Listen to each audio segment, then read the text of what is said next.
जय श्री हरि बंधुओं। आज पुनः नवीन कुंडली की ओर लेके चलते हैं। अब पिछली अभी 2 दिन पहले संभवतः जो चलचित्र डाला था वो हटाना पड़ा, क्योंकि मैंने गलती से 8 अक्टूबर के स्थान पर 3 अक्टूबर लिख दिया था। वही कुंडली है, 8 अक्टूबर 2023 को जन्म हुआ है, दोपहर 1 बजे पौड़ी में, उत्तराखंड में। क्योंकि इसलिए ऐसा करना पड़ा, हटानी पड़ी। हटाना अधिक नहीं पड़ता, थोड़ा बहुत ही ग्रहों का अंतर है, लेकिन अंतर तो है ही। आइए लेके चलते हैं आपको इस कुंडली की ओर। धनु लग्न है इनकी। धनु लग्न का अर्थ होता है धनु, पराक्रमी व्यक्ति।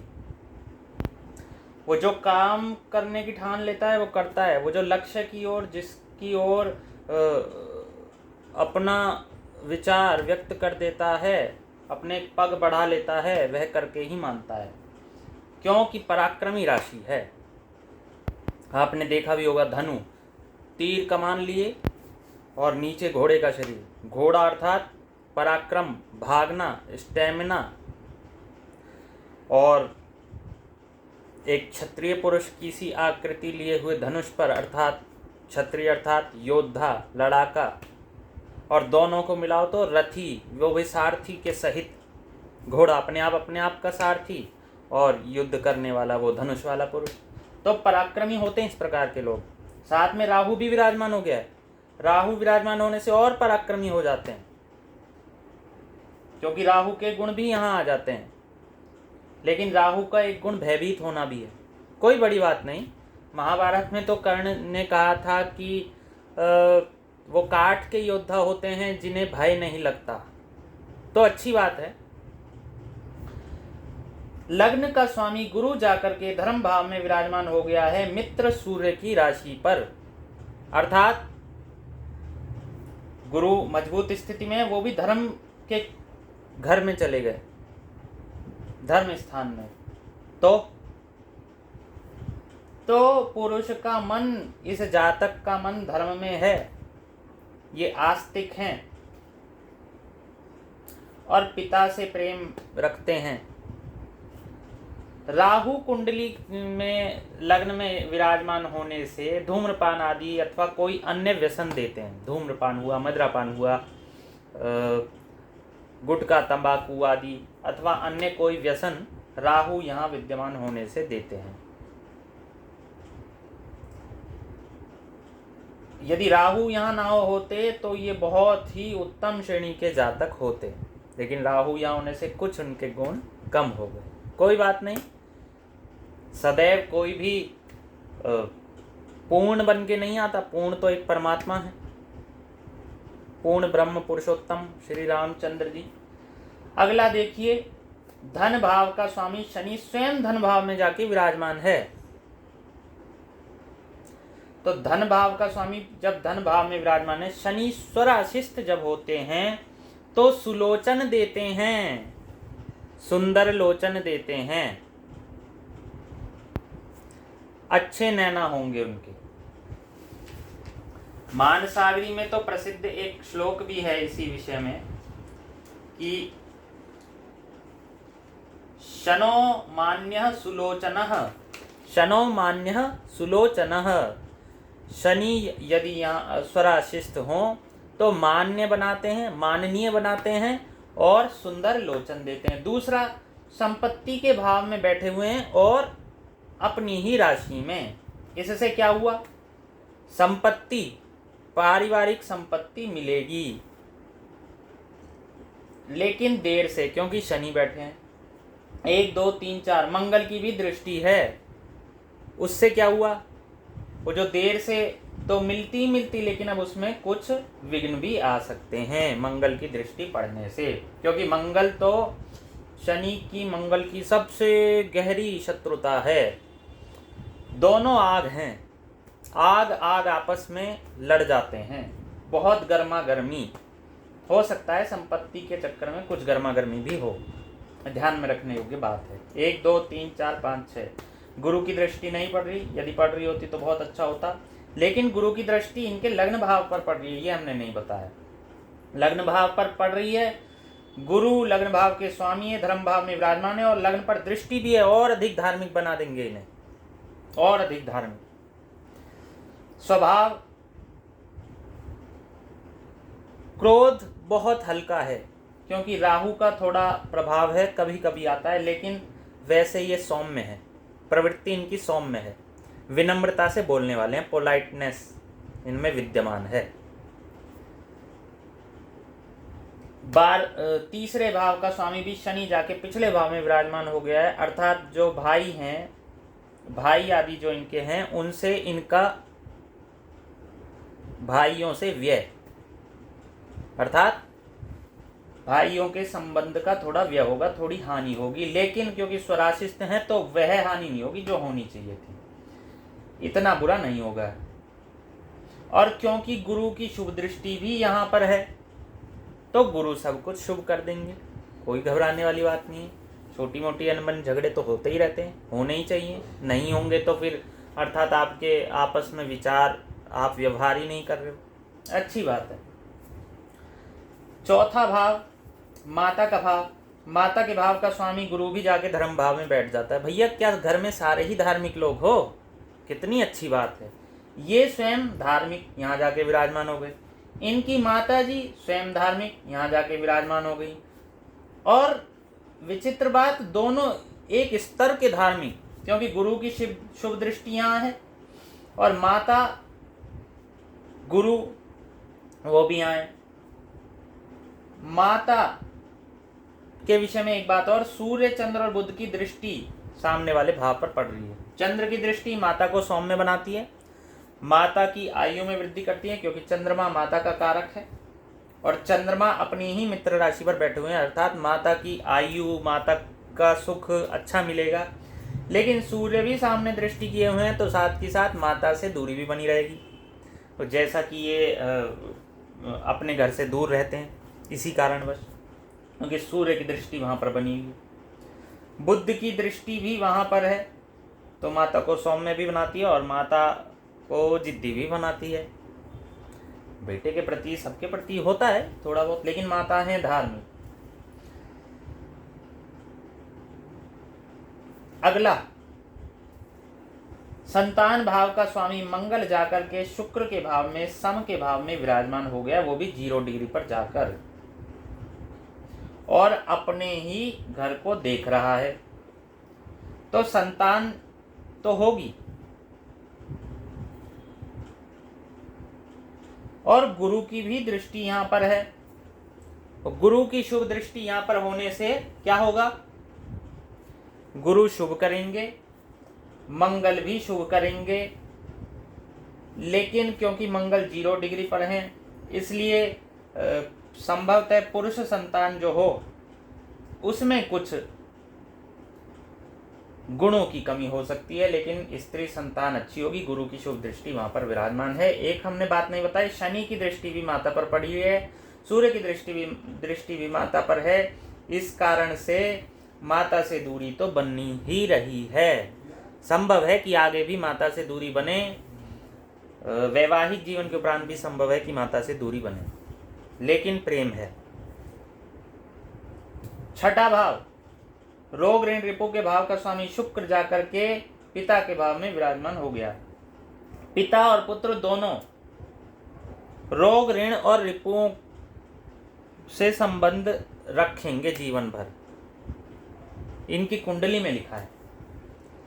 जीवन भर किसी ना किसी प्रकार से या तो शत्रु इनके पास रहेंगे, शत्रुओं से व्यवहार रहेगा, शत्रुओं से आना जाना मिलना जुलना रहेगा, अथवा रोगों से आना जाना मिलना रहेगा, अथवा ऋणों से आना जाना मिलना, अथवा तीनों से आना जाना मिलना रहेगा। लेकिन क्योंकि शत्रु के भाव का स्वामी जाकर के शत्रु की ही राशि में विराजमान है, इसलिए शत्रु इनको अधिक हानि नहीं कर पाएंगे, और साथ के साथ गुरु भी वहां पर है।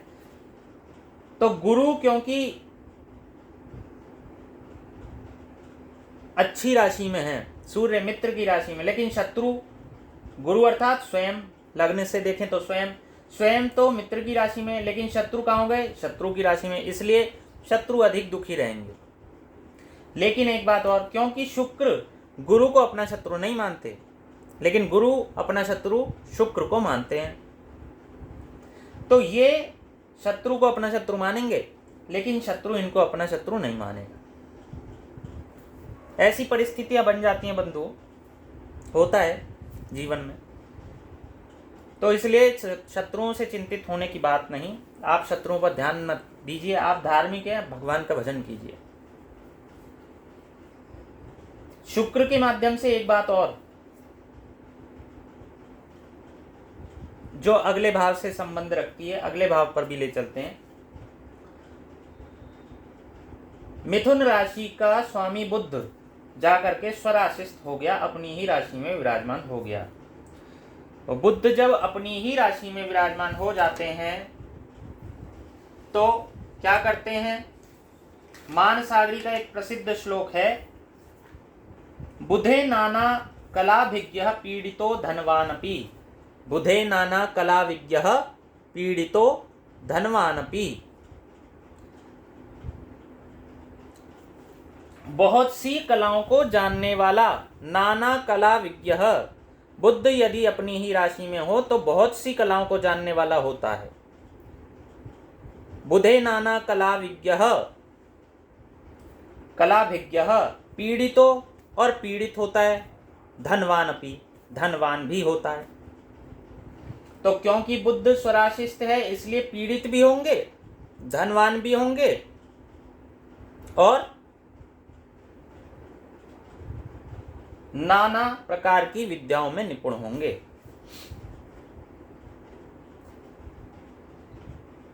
बुध जाकर के अपनी ही राशि में है, प्रसन्नता पूर्वक है, अच्छा है, स्त्री से अच्छे संबंध है, कोई बात नहीं।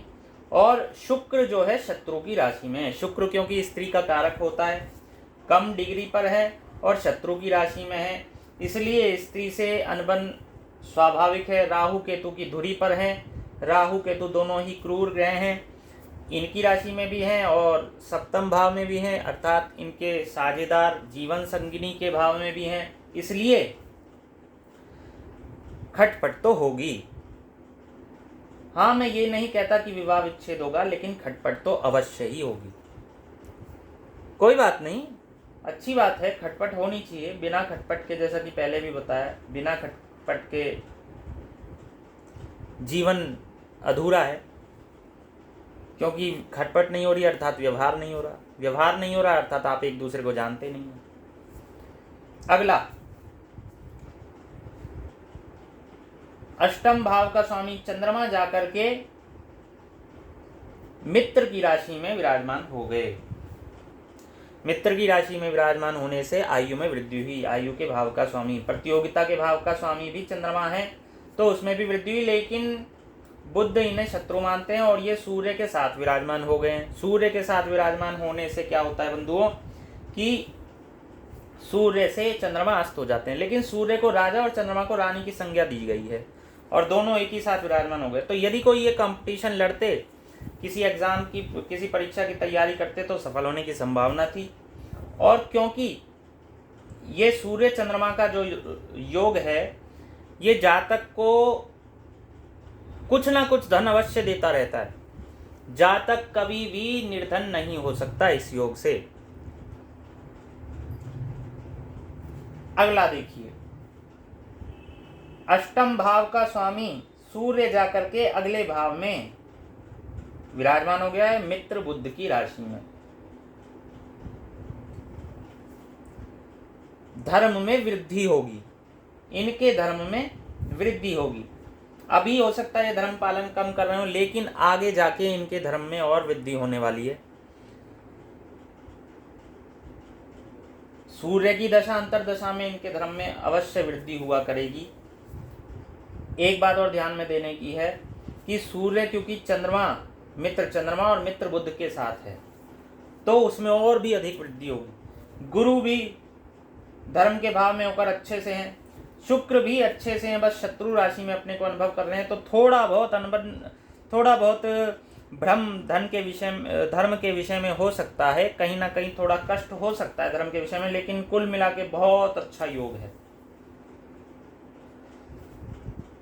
पिता के भाव का स्वामी भी सूर्य है, तो उनसे भी बहुत अच्छे संबंध है। और पिता भी इनके धार्मिक हैं, क्योंकि पिता के भाव का स्वामी सूर्य अगले ही भाव में चले गए हैं। और एक बात देखिए, विशेष ध्यान में देखने योग्य है, इनके पिता के भाव में गुरु शुक्र हैं। गुरु देवताओं के गुरु, शुक्र दैत्यों के गुरु, दोनों ही ब्राह्मण। पिता के भाव का स्वामी सूर्य, सूर्य क्षत्रिय, 2 ब्राह्मण और 1 क्षत्रिय, और वो भी चले गए अगले भाव में। और इनके पिता फौजी थे, तो क्षत्रिय से, सूर्य से क्षत्रिय दृष्टिगोचर होता है, और पिता के का कारक भी सूर्य है। तो कितनी अच्छी बात है, जहाँ क्षत्रिय हो, 2 ब्राह्मण हो, तो वो व्यक्ति कहाँ नहीं पहुँच सकता आपस में इनके सहयोग से। ठीक है, अगले भाव को देखते हैं। इनकी नौकरी, इनकी आजीविका के भाव का स्वामी स्वराशिष्ट होकर विराजमान है। तो बुध जब स्वराशिष्ट होते हैं तो मैंने बताया था नाना प्रकार की विद्या से युक्त होंगे, पीड़ित होंगे, और क्या बताया था, धनवान होंगे। तो धन के विषय में इन्हें चिंता करने की आवश्यकता नहीं है, क्योंकि मानसागरी में कहा गया है बुधे नाना कला विज्ञा पीड़ितो धनवानपि। अगले भाव में लेके चलते हैं। सूर्य चंद्रमा के विषय में आपको बताया कि सूर्य चंद्रमा यदि विराजमान हो तो इन्हें पैसे के विषय में चिंता करने की आवश्यकता नहीं है, कहीं ना कहीं से पैसा आएगा। ऊपर से सूर्य यहाँ पर विराजमान होने से इनकी कोई ऐसी नौकरी लग सकती है जो स्थायी हो, परमानेंट हो, भले ही सरकारी ना हो लेकिन परमानेंट हो। अब जैसे प्राइवेट कंपनी में कुछ लोग होते हैं जो वर्षों तक उसमें कार्य करते हैं, वहीं से रिटायर होते हैं, अच्छा वेतन होता है, कोई चिंता नहीं होती, निकालने वाला कोई नहीं होता, वही कंपनी के अधिष्ठाता, कंपनी के बहुत बड़े कर्मचारी होते हैं, ऑफिसर होते हैं, अधिकारी होते हैं। तो ऐसे योग इनकी कुंडली में बन रहे हैं। अगला भाव देखिए, लाभ भाव का स्वामी शुक्र जाकर के शत्रु राशि में विराजमान हो गया है। इसे कुछ लोग व्यापार भाव भी मानते हैं, और मंगल इसमें बैठा हुआ है, उदासीन है, जो कि शुक्र के प्रति ना मित्र हैं ना शत्रु हैं। इसीलिए व्यापार के विषय में इन्हें थोड़ी चिंता करने की आवश्यकता है, क्योंकि व्यापार यदि ये करना चाहेंगे तो उसमें कुछ घाटे का सौदा हो सकता है, लेकिन इनका व्यापार करने का मन भी करेगा, और जब मन करेगा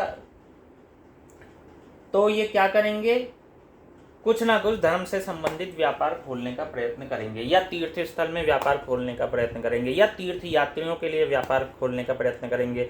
ऐसा इन्होंने किया भी था।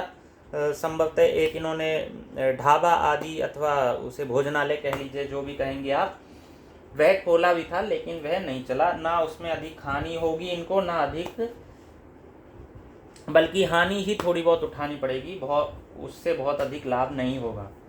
तथापि जो इनका मन है उसके अनुसार, जैसा कि इनकी कुंडली में है ही कि अनेक विद्याओं को जानने वाले भी ये हैं, और ये इन्हें पैसे की कोई कमी नहीं आएगी, आजीविका इनकी चलती रहेगी, तो ये कुछ भी कर सकते हैं। इनके विषय में क्या कहना। अगला देखिए, व्यय के भाव का स्वामी, उसका भी व्यय हो गया, व्यय के भाव के स्वामी का भी व्यय हो गया। तो इसका क्या तात्पर्य हुआ, खर्चा सोच समझ के करने वाले हैं, अनावश्यक खर्चा करने वाले नहीं हैं, सोच समझकर खर्चा करते हैं। बस एक दुर्गुण विशेष इनमें दिखा, जो व्यसन है, उसको सुधार लेने पर बहुत ही उत्तम इनके योग हैं। एक और बात ध्यान देने की है बंधुओं कि